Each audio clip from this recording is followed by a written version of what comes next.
It all started 2 months after my wife and I moved into Maplewood Estates, a quiet suburban neighborhood that prided itself on being peacefully uniform. Every mailbox looked identical. Every lawn was trimmed to the same height. And every house had the same tan shade of siding. It was almost unsettling how perfect everything seemed.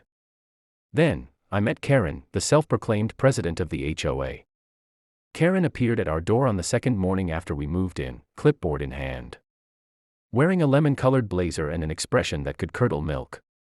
"Welcome to Maplewood," she chirped in a tone so rehearsed it sounded automated. Before I could thank her, she handed me a printed pamphlet. "These are the HOA guidelines. Please review them thoroughly. We take compliance very seriously here." I nodded politely, thinking that'd be the end of it. But from that day, Karen made it her personal mission to ensure I was always within regulation. She complained about my garbage bins being visible for an hour too long after pickup. She left notes about my porch lights being too bright. And when I installed a set of small security cameras, she nearly combusted. "These violate aesthetic standards," she declared one evening as I adjusted the front camera near the door. "They're small, black, and barely noticeable," I replied calmly. "Plus, they're for safety.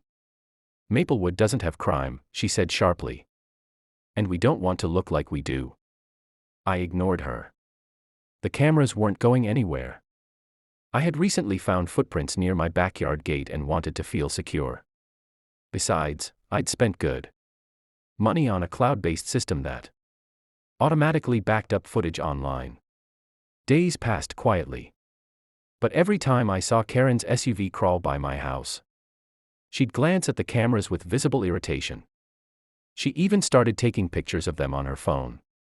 My wife joked that Karen probably had a shrine somewhere dedicated to neighborhood infractions. Then, one morning, I noticed something strange. The front camera was tilted down, pointing toward the ground. I assumed wind or a bird had knocked it loose. But when I checked the feed on my phone later that night, the video was black. All 3 cameras were offline. My gut twisted. I knew Karen despised them, but would she actually touch them? I decided to check the cloud backups the next day. What I found made my jaw drop. I opened the cloud backup around noon. Sitting in my home office with a fresh cup of coffee, the footage timeline had red flags, motion alerts from 2:17 a.m. just hours before I found the cameras dead. I clicked play. The screen showed my driveway, faintly lit by the street lamp. For a few seconds, nothing happened. Then, a shadow appeared. A figure moved cautiously along the edge of the lawn, clutching something metallic. The camera's night vision kicked in, and the figure's face became clear. It was Karen, wearing her trademark windbreaker and gardening gloves.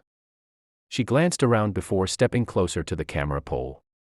She reached up, pulled out a small pair of garden shears, and snipped the cable like she was trimming a rose bush.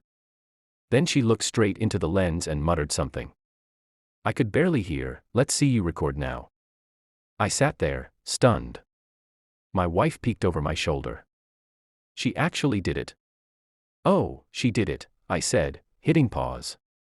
I checked the other 2 feeds. The side yard camera showed her moving with surprising agility for someone her age. Snip. Snip. Each cut was deliberate. She even wiped her hands afterward and stuffed the cables into her purse, like she was collecting evidence.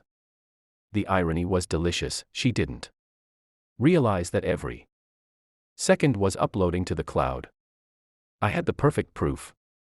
Still, I didn't rush to confront her. I wanted to play it smart. Karen was infamous for twisting stories. If I confronted her outright, she'd spin it as me harassing her.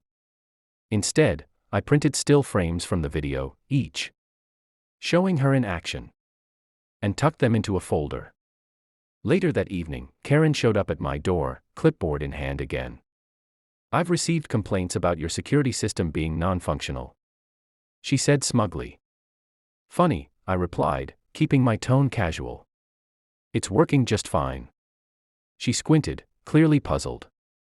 That night, I drafted a polite but firm email to the HOA board, attaching the footage links. I titled it, Vandalism of Personal Property by HOA Member. When I hit send, I felt a strange mix of satisfaction and dread. I knew things were about to get messy, but Karen had crossed a line. The emergency HOA meeting was scheduled for the following Thursday.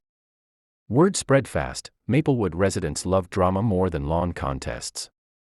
The community center was packed that evening, the air thick with whispered speculation. Karen stood at the front, visibly confident, addressing the crowd. There's been a misunderstanding involving our new residents. Security setup, she said smoothly. As president, I took initiative to inspect potential violations. Unfortunately, they've made some exaggerated claims. I raised my hand. Exaggerated. Karen gestured toward me with a thin smile. Yes, claims that I, personally, vandalized their equipment. Which is absurd. The HOA chair, an older gentleman named Mr. Caldwell, cleared his throat. Mr. and Mrs. Walker, he said, you've submitted evidence. Would you like to present it? Gladly, I replied. I connected my laptop to the projector. The lights dimmed. The footage began rolling on the big screen, Karen sneaking into my yard, snipping wires, and glaring into the lens. Gasps echoed around the room. Someone whispered, "Oh my God, that's her." Karen's face drained of color. She stammered, This is taken out of context." Context? I said calmly. You mean the part where you trespassed on private property and destroyed my equipment? The board members exchanged uneasy glances. Mr. Caldwell sighed. Mrs. Simmons, is that you in the footage? I was performing an inspection. She insisted. We have rules. Those rules don't authorize trespassing or destruction of property. He interrupted firmly. The room buzzed with murmurs. Several neighbors shook their heads. Karen's authority, built on fear and passive-aggressive memos, was crumbling right before everyone's eyes. I almost felt bad. Almost. After the meeting, the board voted unanimously to suspend her HOA presidency pending investigation. Karen stormed out, muttering about fake videos and AI edits. But the best part came a few days later, when I received an email from another neighbor, Tom. Hey man, he wrote. I checked my own security feed that night. She walked through my yard too. I've got her on camera. Now multiple homeowners had footage of Karen's midnight escapade. The board couldn't ignore that. They issued a formal notice. Karen was fined for property damage and barred from any HOA leadership role for 2 years. For the first time since moving to Maplewood, I felt peace. But as it turned out, Karen wasn't done yet. A week after the meeting, Karen's house went dark. Curtains drawn, no car in the driveway. Most thought she was hiding out of embarrassment. I hoped that was the end of it. But one morning, as I walked my dog, I noticed something odd, fresh footprints near my backyard gate again. My heart sank. Not again. That night, I checked the cloud feed, thankfully. My new wireless cameras were working perfectly. The footage showed Karen sneaking around once more, holding a flashlight and a notepad. She was photographing my new cameras. I didn't call the HOA this time. I went straight to the police. I provided them both incidents footage and timestamps. They took it seriously, especially since she'd already been cited for trespassing. 2 days later, an officer knocked on my door with an update. We spoke with her, he said. She admitted to entering your property but claimed she was checking for compliance. We filed a warning. Next time it'll be an arrest. That was the final straw. Karen finally backed off. She put her house up for sale a month later.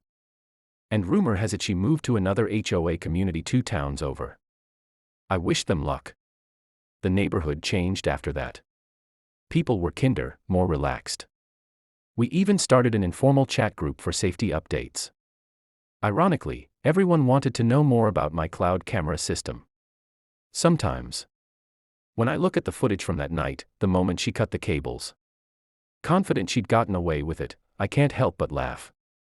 She thought she was erasing evidence. But the cloud never forgets.